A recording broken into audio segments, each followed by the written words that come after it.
মধ্যে ধর্ম নেই, তিনি একটা পশু, মানুষের মতন হলেও তাকে পশু বলা হয়েছে। তো এত উচ্চ শিক্ষিত হলেও সেই ব্যক্তি একটা পশু, একটা অমানুষ। কেন? কারণ এই ধর্মীয় বোধ, ধর্ম শিক্ষা ওই উচ্চ শিক্ষিত হয়ে কি করবে জানেন? কয়েকদিন পরে নিজের ধর্ম পরিবর্তন করে কোর্টে উঠে মা বাবার দিকে আঙুল দিয়ে বলবে, হে তোমরা কারা? কারা তোমরা? তোমরা তো আমার মা বাবা না। ও পড়ালেখা শেষ করে এসছে, কিন্তু উচ্চ শিক্ষিত, পড়ালেখা শেষ করে এসে কি বলে, তোমরা কারা? তোমরা কি আমার মা? তোমরা তো আমার মা বাবা না, তোমাদের তো চিনি না। তাহলে ওই এখন ওই গানটাই তো এখানে আসে, ছেলে আমার মস্ত মানুষ, মস্ত অফিসার, তারপরে কি যেন আছে আরো, মস্ত ফ্ল্যাটের যায় না দেখা এপার ওপার, নানা রকম জিনিস আর আসবাব দামি দামি। তারপর একটু বলুন তো দেখি কি বলে, সবচেয়ে কম দামি ছিলাম। তাহলে এত উচ্চ শিক্ষিত করে মা বাবার কোনো দেখভাল করে না, তাহলে কি শিক্ষিত, কি কি শিখেছে ও? শিক্ষা প্রতিষ্ঠান থেকে মনুষ্যত্ব অর্জন করেনি। শিক্ষা প্রতিষ্ঠানকে কি অর্জন করেছে জানেন? ডিগ্রি অর্জন করেছে, উপাধি। কিন্তু মা বাবার যে সেবা করতে হয় এটা শেখেনি, মা বাবাকে প্রণাম করতে হয় এটা শেখেনি, ধর্ম করতে হয়, গীতা ভাগবত পড়তে হয় এটা শিখিনি। এই জন্য ডিগ্রি অর্জন করেও ও মানুষ হতে পারেনি, ও একটা অমানুষ হয়েছে।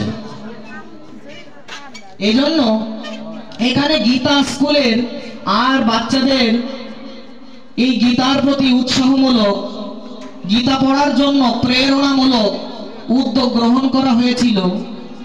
এই উদ্যোগ কিন্তু উত্তরোত্তর বৃদ্ধির জন্য সচেষ্ট না হলে এই গীতার জ্ঞান যার মধ্যে আছে তার ধর্ম কে পরিবর্তন করাবে? কেউ তাকে ধর্মান্তরিত করাতে পারবে না। এই জন্য পিতামাতারও একটু উচিত যে অন্তত ছোটবেলা থেকে একটু পারিবারিকভাবে শিক্ষা দেওয়া। অনেক জায়গায় দেখবেন পাঠে গেলে বাচ্চাদের চিৎকারের জন্য, অস্থিরপনার জন্য সেখানে পাঠ করা যায় না। এগুলো কার দোষ? ওই বাচ্চার দোষ না, কিন্তু ওই বাচ্চাটাকে সাধনা করে আনা হয়নি, তপস্যা করে আনা হয়নি, ভোগ করে আনা হয়েছে। যাকে ভোগ বাসনা নিয়ে আনা হয়েছে ও তো দুরন্ত হবে, দুষ্টুমি করবেই। এজন্য মা বাবা পারিবারিক ভাবে এবং সন্তান ধার্মিক কখন হয় বললেন? মা বাবাকে যদি দেখেন প্রত্যেক দিন সকালবেলা সকালে ওঠে, আমার মা কি করে, আমার বাবা প্রত্যেক দিন ভোরে উঠে স্নান করে, ভোরে উঠে মঙ্গল আরতি করে। আর আমার মা বাবা প্রত্যেক দিন ঠাকুরকে, ভগবানকে প্রণাম করে। আচ্ছা, একটা বাচ্চা যদি এই দেখে, মা বাবাকে দেখা দেখি শিখবে না বাচ্চাটা? এই জন্য এই দেখা দেখি পারিবারিক ভাবে বাচ্চাটা শিখে যাবে। এজন্য মা বাবারও উচিত অবশ্যই আর নিজে আচরণ করা। মা বাবা নিজে আচরণ না করলে সন্তান কি দেখবে? আচ্ছা, আজকালকার বাচ্চারা এত গালাগালি করে কেন? ওর মা বাবা অনেক গালাগালি করে, বাড়িতে ওই গালিগালাজ শুনে, তো বাড়িতে মা বাবাকে গালি দিতে শুনে ওই মা বাবার কাছ থেকে গালাগালি শিখেছে। শুধু মা বাবার কাছ থেকে না, তো বন্ধু বান্ধব, স্কুল কলেজে যে বন্ধু বান্ধবরা বিভিন্ন গালিগালাজ করে ওইগুলো ওর মুখস্থ হয়ে গেছে। মানে এখনকার মানে ছেলেরা, ইয়ং জেনারেশন, মানে কেমন যেন একটা ঔদ্ধত্য আচরণ। এখন আগের কালের যারা স্টুডেন্ট ছিলেন, স্যারদের দেখলে সাইকেলে থাকলেও সাইকেল থেকে নেমে স্যারকে প্রণাম কিংবা অভিনন্দনা করতেন। এখন স্যার সামনে দিয়ে হেঁটে চলে গেলেও আর সাইকেল আমি চালাবো, চালিয়ে একেবারে আর কিসের স্যার, আর সম্মানের খোঁজ নেই। মানে দিন দিন কেমন, এটা কলিযুগ, তো এটা স্বাভাবিক। দিন দিন ধর্মের হ্রাস হবে, অধঃপতন হবে, আমাদের স্খলন, এটাই তো কলিযুগ। এজন্য আচ্ছা, এই কথাও কিন্তু কেউ বলবেন না যে আমি মা বাবার শুধু সেবা করি, আমার ভগবান ভগবান দরকার নেই, মা বাবাই আমার ভগবান।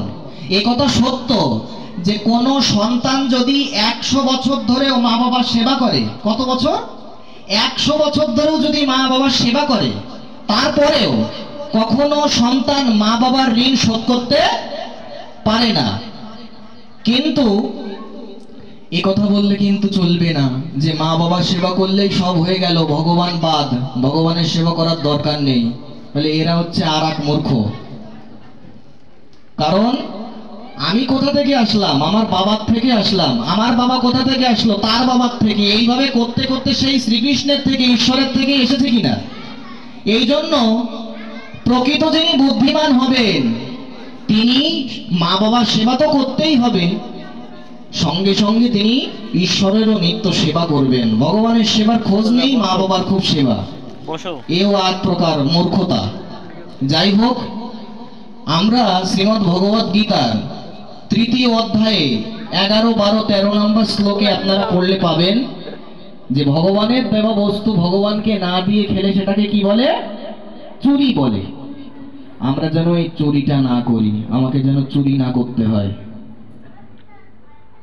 আর আমরা যেন আস্তে আস্তে একটু এই আমি